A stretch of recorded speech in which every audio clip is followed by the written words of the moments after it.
Interestingly, I came actually right after the storm. I'd like you to know that. And I came to North Carolina, but this was so rough, so bad, we couldn't come in.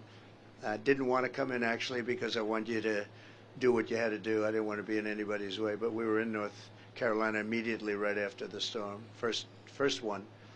And I said, you got to let them just work for a little while. And believe it or not, a lot of progress has been made. You look at how it is, hard to believe, but a lot of progress has been made. So it was an honor to be here very early. Thank you very much.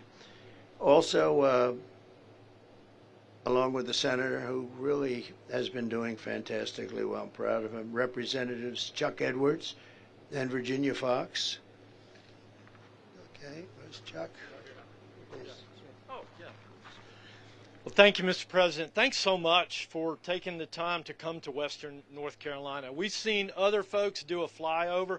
It is so heartening to see you here with some dust on your shoes, actually seeing what's taking place. It means so much to the folks here whose lives have been turned upside down, whose homes have been destroyed, whose lost loved ones, whose businesses have been destroyed. We're so incredibly honored that you're going to help keep the emphasis on us rebuilding this beautiful community. For those of you who did not get to see it, I offered, because I also own McDonald's restaurants. I know that you perfected your skills behind the counter a day or so ago, and it was my honor to present President Trump with the French fry certification pin. So thank you so much for being here. Thank you very much. God bless you. All right. Thank you very Thank much. you. Well, thank you very much. Tim Moore is here, your very special House Speaker, and he's been a great friend of mine for a long time. And thank you very much for where are you, Tim? Thank you, Mr. President. Come on, say a couple of words. Thank you. Well, I'll just say, as the Speaker of the State House, I've not gotten a single call from the White House, but this man and his team have been in touch with us from day one. And, Mr. President, I appreciate that, and looking forward to seeing you back in the White House. Thank you, sir. Appreciate you. Great job. And Shane Hilliard, your wonderful sheriff. Appreciate it, huh? Great job. You've been busy, I guess, a little bit, huh? A little bit busier than you're supposed to be.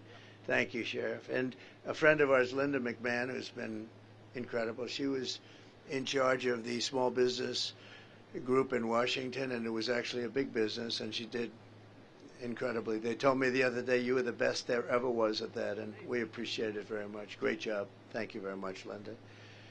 I also want to thank everyone who supported the GoFundMe. We set it up right after the storm left, almost immediately, and I authorized a lot of people to help, and those affected by Hurricane Helene were badly affected, and nothing can really make amends for what happened, especially when it came to the death. The property you're going to end up having bigger and better and nicer and everything, but the death was horrendous. And to date, we raised $8 million, of which $7 million has been distributed to the various charities that are helping you, and the rest is going to go. And if you people have some recommendations, I'd like to have them. We helped Franklin Graham. He's done such a great job. And some of the others that have done a great job. And if you have recommendations, I'd like to have them, because we have more coming and we have more already in the till. So we raised $8 million, which is great. That's contributions from a lot of great people. Okay, but give us those recommendations if you would. I'd like to take them and do it the way you'd like to do. Right? Thank you very much. We've distributed these funds directly to the organizations already. And there's going to be a lot of additional funds coming, I believe. Today I'm promising the people of this state that when I'm president, if I'm president, I feel better saying that, because you never want to take something like that for granted. I feel actually a little bit better. They always say, oh, please, please, don't say that, sir. Say when. We have to vote, and they have to get out and vote. And we can't have 4 more years of what we've just had. That I can tell you. But I will support and totally complete the rebuilding of every region and town and city that was devastated by the hurricane, and I will slash through every bureaucratic barrier that you're having already and having problems with right now, I understand pretty badly, to help you get back on your feet. And I will personally recruit businesses from all over the world to help restore the prosperity to the region. They'll be moving in. They're going to be a lot of businesses are going to be moving back to our country through the proper use of taxation, incentives, and tariffs, one of the most beautiful words that nobody understands, or very few people understand. He understands it. But we're going to be using tariffs and good, proper taxation, and very importantly, incentives. And we're going to have a lot of people moving back to your state and this region, but your state. They're going to be very interested in North Carolina. We'll stop throwing our money overseas, and we're going to let our country benefit. We're going to put America first. It's time we put America first. We've been helping countries for 50 years. We've been helping them for 50 years, never stops. And when we need help from them, they're not there. So that's the way it is. But it's vital that we not let this hurricane that has taken so much also take your voice. You must get out and vote. The polls are open for early voting every day between now and November 2nd. And, you know, the thing that amazes me most is areas such as this and others where it's so hard to vote. People have lost their homes. They've sometimes lost members of their family. Do you know they've set a record in voting? Can you believe it? I mean, last year everything was beautiful, perfect, no problem. They beat last year. They beat every record, and presidential records too. Your voting records have all been beaten, and people, I don't know. I don't even know where they're living. Their house is gone, and they were standing in line ready to vote. So you have amazing people here, Michael. Really amazing. One of them is Michael Whatley. He was the head of your Republican Party. He was so good and did such a great job. We won the state twice, but he did such a great job. I said, that's the guy I want, because he was very much into stopping the steal. We don't want the steal. We want a fair election, an honest election. And you got it here. He actually hired 603 lawyers. Can you imagine that? And I said, who's that guy? That's the guy I want. And now he heads the whole party, the whole shebang. And now I can blame him if something happens. And I'll say, well, I made a mistake. I'll send him back. But I don't think that's going to happen based on what we're hearing from early returns, which are really phenomenal. The early returns are phenomenal. If you had to relocate because of the storm, you do not have to return to your home county. You can request a ballot for your temporary housing location, but you need to make sure you do it today. Today's your last day. So get out and get that done and vote. But so far you've really been, I don't have to talk to anybody, you're literally setting records with this kind of devastation. I think it's an amazing tribute. That's an amazing tribute that something like that could happen. So to everyone here in North Carolina, we love you. Together we'll pull it through. We bless you, and God bless you, and God bless America. We're going to make our nation stronger and better, more beautiful, and a more joyful, to use a phrase from somebody else that doesn't really believe it, but we're going to make it a more joyful place. We're going to do things that nobody thought were possible. We're going to have our country back. We're going to grab our country. We're going to take it back. We're a nation in decline. We're not going to be a nation in decline for much longer, that I can tell you. And we're going to make America great again. Very simple. It's a very simple slogan. It's the greatest movement in the history of our country. We're going to make America great again. I'd like to ask, if I might, Michael Whatley to come up and say a few words. He's been working about 29 hours a day, I would say, on average, right? He's been working very hard, and please come up and say a few words, Mike. Thank you, Mr. President. You know, as a son of Western North Carolina, I was in Watauga County with Samaritan's Purse recently and got a chance to see the devastation that all of these communities have hit. I think it is tremendously important that you are here. I think that you and your focus on making sure that Western North Carolina is not going to be forgotten is absolutely critical. I am so thankful for the thousands upon thousands of volunteers that have come into Western North Carolina to help these families, to help every family here in Western North Carolina. You cannot put words on what a value it is. And the fact that this is a strong community, this is a community of faith, and this is a community of family. And North Carolina, Western North Carolina, is absolutely going to be back. They are going to be stronger than ever. And with your leadership, we will make sure that this part of the state, that this part of the country is never forgotten and will be back again. Thank you, Mr. President. Thank you. Linda, would you say a few words? Linda McMahon. Thank you very much. And I'm also a North Carolinian, but I'm from the eastern part of the state. I grew up in New Bern, so we were used to the storms down there. But for this storm to come up, the trajectory that it did into this area was nothing short of just astounding that that happened, and I'm so sorry. You know, I had the privilege of a lifetime of serving at the SBA administrator under President Trump, and I can tell you that SBA would have been on the ground with FEMA in this area, working to get people back in their businesses, getting their home loans processed, because we'd want the economy to get back on track. So hopefully you're going to have that service. If you don't have it now, you will. Thank you very much, Mr. President. Thank you. Do you have any questions, please? Please. We've heard from several of your Republican colleagues, including Senator Tom Tillis, asking for Congress to reconvene so that more federal funding can be brought to Western North Carolina. Do you expect to ask your colleagues to return to Congress? Well, I would be in favor of it. Yeah, this is a very unusual situation, and I would be in favor of it.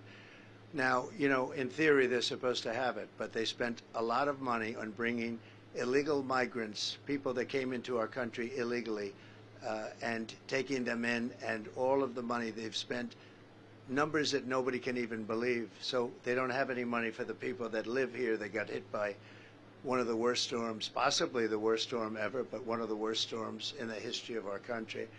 And it's a shame, because they should have the money. They spent money that I don't believe they're supposed to be spending for that, as you know. So I think it's a disgrace what happened with FEMA, what's happened with their rescue effort. Their rescue effort was almost non-existent.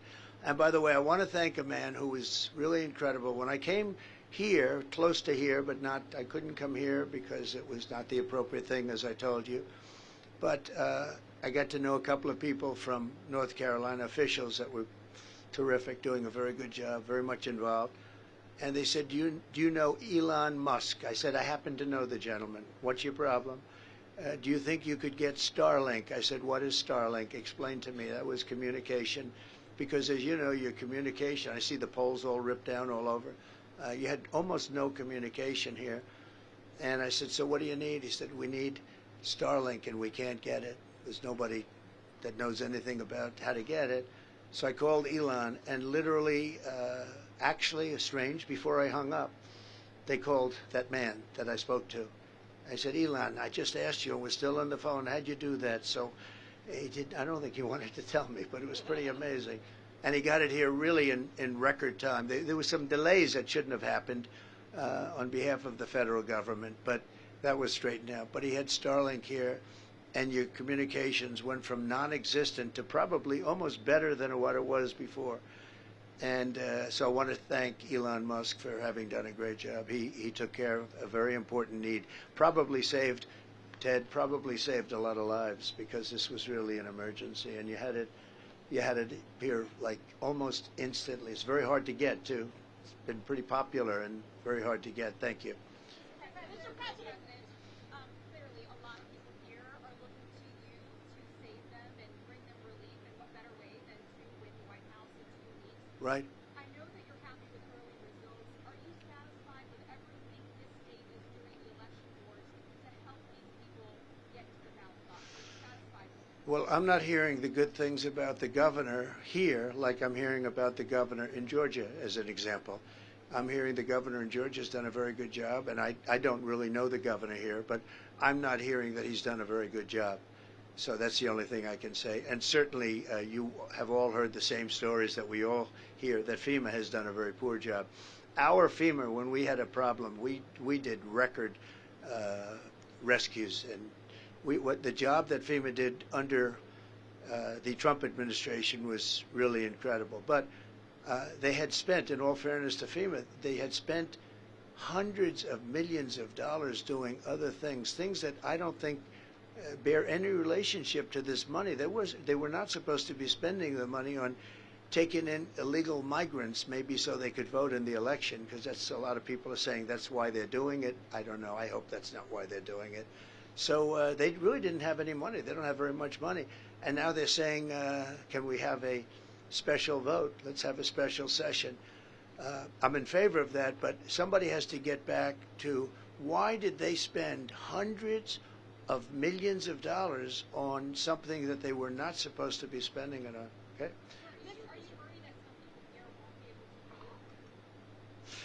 Look, voting is the least of it right now. They got to vote. They want to vote because it's very important, but they have to survive.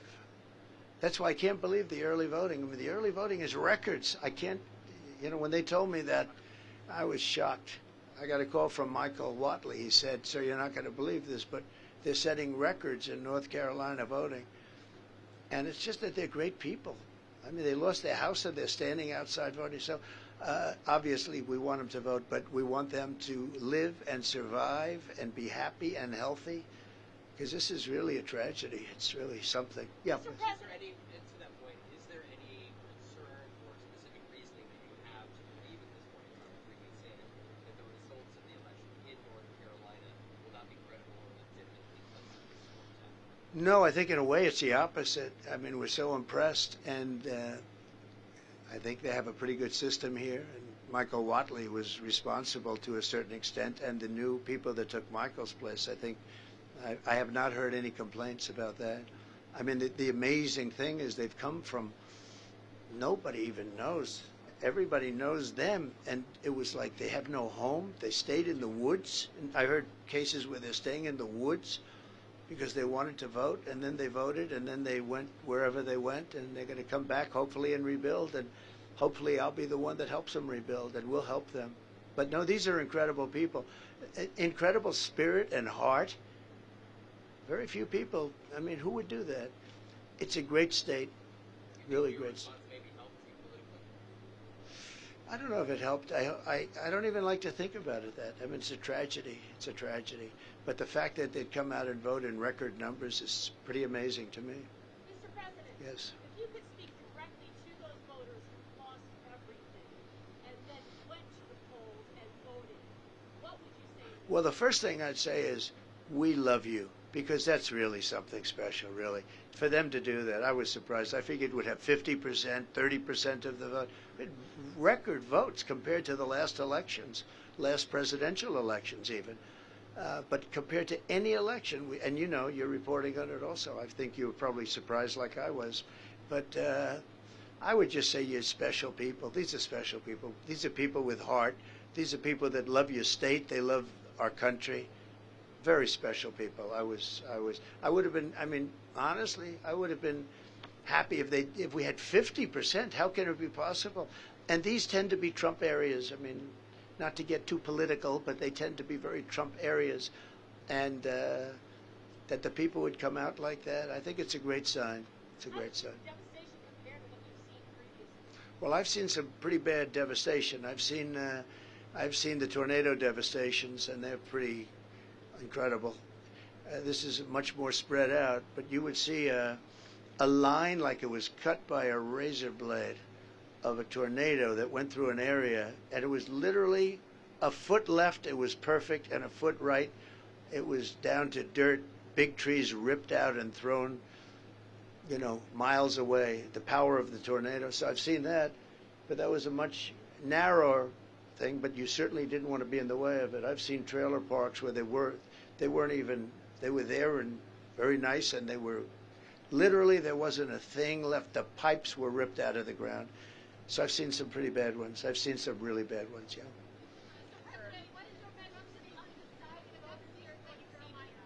One second, please.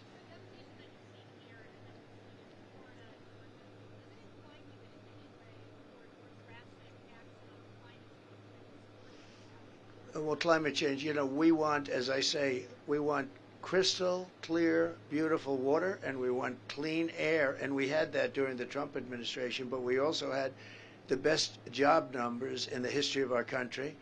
We weren't losing jobs. We want, in terms of climate change, because when you look at the rest of the world and you look at China and you look at the fact that they spent no money on climate change. I mean, John Kerry goes over and he speaks to President Xi and they yes him, and then laugh at him as he leaves, and they do what they're doing.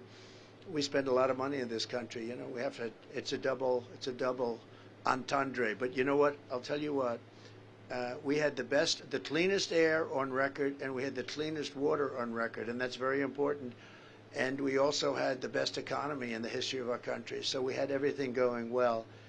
And yeah, so I'm very much into that, but I really focus on the water and the air. Very important. Yes, ma'am, please.